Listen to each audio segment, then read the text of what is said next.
2023 में डायग्नोसिस हुआ दोबारा मेरे को ये क्रोनिक डिजीज। और फर्स्ट डॉक्टर मेरी इमीडिएट वाइफ है।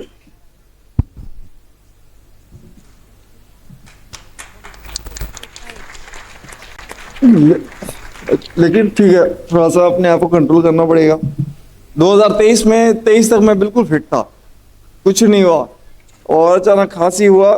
खांसी के बाद मैं गया उधर हॉस्पिटल जाने के बाद जब मुझे पता चला कि मेरी किडनी में प्रॉब्लम है, ऑप्शन कुछ नहीं था। और ये बात अगर कोई कहता है कि किडनी ठीक नहीं होती तो मैं उस बात को नहीं मानता। 2005 में 4th stage kidney disease diagnose हुआ था और 2005 से 2023 तक मैं बिना एक मेडिसिन के, एक भी मेडिसिन नहीं खाया मैंने, न सर्दी की, न खांसी की, बुखार की। न मैं किसी डॉक्टर के पास जाता था, न मैं किसी से इलाज कराता था। अगर सर्दी खांसी बुखार होता था तो होम्योपैथी दवाई खा के अपने आप को ठीक करता था। मेरे फादर होम्योपैथी डॉक्टर थे और वहां से मैंने 18 साल अपनी जिंदगी ऐसे चलाए हैं। और उन्होंने न मैंने कोई रिपोर्ट कराई, न मैंने कोई टेस्ट कराया, कुछ नहीं, बिल्कुल हेल्दी था, कुछ भी नहीं हो रहा था। मैं इवेंट में काम करता हूँ, I travel across the world, पूरी दुनिया ट्रैवल की है मैंने इसी स्थिति में। और लोग कहते हैं कि नहीं होता, मैं सामने खड़ा हूँ। जो ये कहता है कि अगर एक बार प्रॉब्लम हो गई ठीक नहीं हो सकता, मैं सामने खड़ा हूँ। मैं सर को कब से फॉलो करता हूँ। मेरी वाइफ, जब हम 2023 में दोबारा डायग्नोस हुआ तो हम सर से नहीं मिले, मनीष सर को हम फॉलो करते थे, विश्वरूप सर को फॉलो करते थे। हमें कुछ नहीं पता था क्या करना है, बस हम उनका वीडियो देख करके मेरी वाइफ मेरा ट्रीटमेंट करती रहती थी और हमारा सब कुछ स्टेबल था, सारे रिपोर्ट स्टेबल चल रहे थे। हम पास में एक नेचुरोपैथी सेंटर था, वहां जाके हॉट वाटर भी करता था, थेरेपीज भी करवाता था जो सर बोलते थे। तब तक हम मिले नहीं थे, मैं डाइट नहीं फॉलो करता था। बट मेरा रिपोर्ट 2 साल पूरा स्टेबल रहा, मुझे कहीं जाने की जरूरत नहीं पड़ी। 2 साल के बाद, बिकॉज मैंने जैसे बताया मैं इवेंट करता हूँ, किडनी डिजीज होने के बाद भी मैं पूरे वर्ल्ड ट्रैवल करता रहा और कोई प्रॉब्लम नहीं थी किसी भी तरीके से। अनफॉर्चुनेटली बहुत 1 साल में बहुत ज्यादा ट्रैवलिंग हो गई, बॉडी हरास हो गया, पूरी बॉडी में गैस भर गया और गैस की वजह से ब्रीदिंग प्रॉब्लम हुई। तो फिर हम डॉक्टर के पास गए, डॉक्टर ने हमें दूसरे हॉस्पिटल में हॉस्पिटलाइज होने के लिए बोला। हॉस्पिटलाइज होने के बाद फिर हमें बताया गया कि आपको डायलिसिस करनी पड़ेगी। तो उसके बाद जो है वहां से डायलिसिस का दौर शुरू हुआ। लास्ट ईयर अप्रैल की बात है और जून की बात है। जब डायलिसिस शुरू हुआ तो पूरी बॉडी में तकरीबन 20 लीटर के आसपास पानी भर गया, पूरा बॉडी ऐसे स्वेल करके हो गया। उसके पहले मेरे बॉडी के अंदर एक भी सिम्टम नहीं था। जब से मेडिसिन शुरू हुई थी बीपी की, उसके बाद स्वेलिंग वगैरह शुरू हुआ था। जब तक मेडिसिन नहीं लेता था कोई स्वेलिंग नहीं था मेरी बॉडी के अंदर। उसके बाद स्वेलिंग शुरू हुई, स्वेलिंग शुरू होने के बाद फिर बीपी अंडर कंट्रोल होना शुरू हो गया। जब इन्होंने देखा कि डायलिसिस करना पड़ेगा तो I would not take the names, but उस हॉस्पिटल ने मेरी 8 डायलिसिस करी। 8 डायलिसिस करने के बाद जब नहीं हुआ और मैं 15 लाख रुपए खर्च हो गए, हमने बोला अब हमारे पास पैसे नहीं है, इंश्योरेंस का पैसा खत्म हो गया, तो फिर हम एम्स जाएंगे। हम एम्स गए, टचवुड उन्होंने अच्छी ट्रीटमेंट करी, डायलिसिस नहीं किया, दवाई से ही सब कुछ ठीक हो गया, बॉडी कंट्रोल हो गया। फिर हम बाटर ढूंढते थे, हमें कहीं मिल नहीं रहा था, तो फिर हम विश्वरूप सर के घर इनके उस पे गए, फरीदाबाद वाले सेंटर पे बाटर लेने गए थे। किस्मत हमारी देखिए, सर वहीं रिसेप्शन पे खड़े मिल गए हमारे को। और हम पिछले 2 साल से मिलने की कोशिश करते, मिल नहीं पा रहे थे।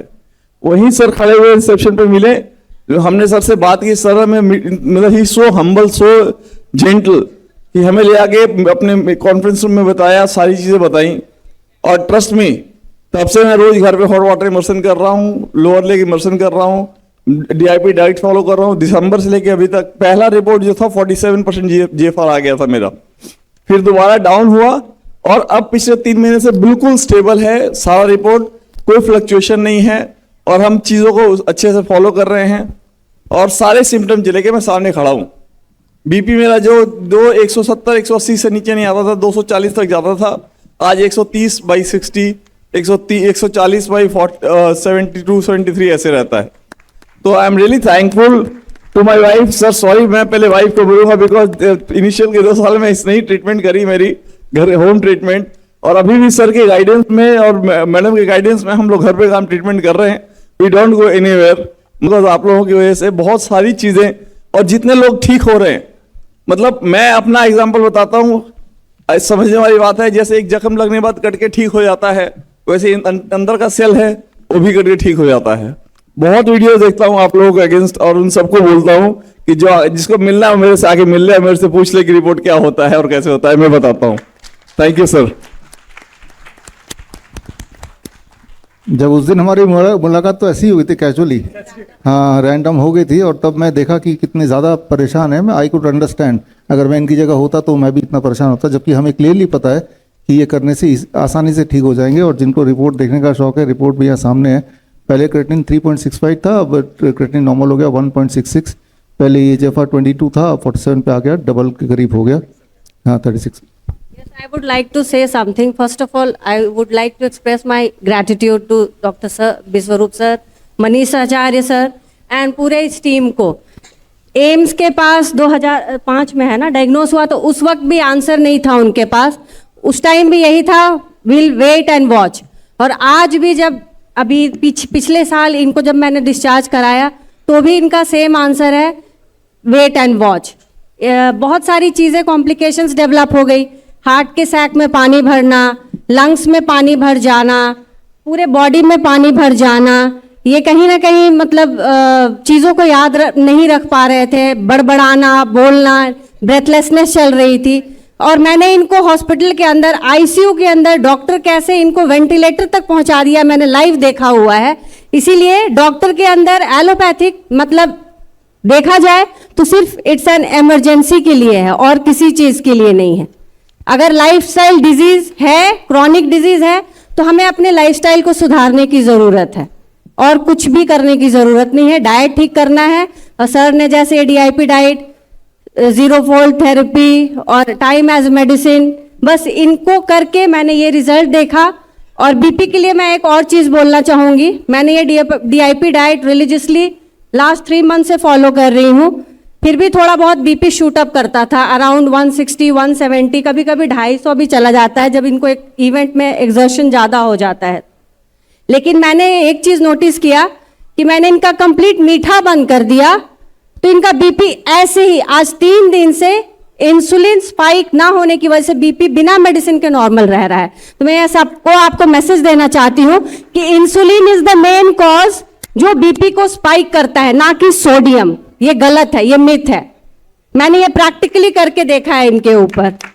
सो I would like to express my gratitude to all this organisation और सभी आप जितने भी आम जनता हैं, मैं हमें जागरूक होने की ज़रूरत है। ये सारा मिथ है, हमें मिसगाइड किया जा रहा है। एलोपैथिक सिर्फ जहर है, व्यापार चल रहा है और कुछ भी नहीं। धन्यवाद। आपने मोटिवेट किया, ना केवल अपने आप को ठीक किया, आपने एक मैसेज भी दिया कि आप जैसे और भी जो पेशेंट्स हैं, जो भी हमें देख रहे हैं, वो सब भी घर बैठे ही ठीक हो सकते हैं। आप घर बैठे ही ठीक हुए, आप ना तो हमारे क्लिनिक आए ना हॉस्पिटल गए। तो ये बड़ा मैसेज है कि बड़ी से बड़ी दिखने वाली बीमारी आसान से आसान तरीके से घर पे ही ठीक हो सकती है, घर पे भी नहीं, घर पे ही। तो ये आसमान लाना पड़ेगा। एक चीज और है कि मेरी वाइफ ने डिसाइड किया है कि सर की तीनों कोर्स करके सबकी सर के साथ काम करेंगे। अच्छा है कि आपने एग्जाम्पल देखा, तो आप दुनिया में कंट्रीब्यूट करना चाहते हैं, most welcome. Thank you, thank you.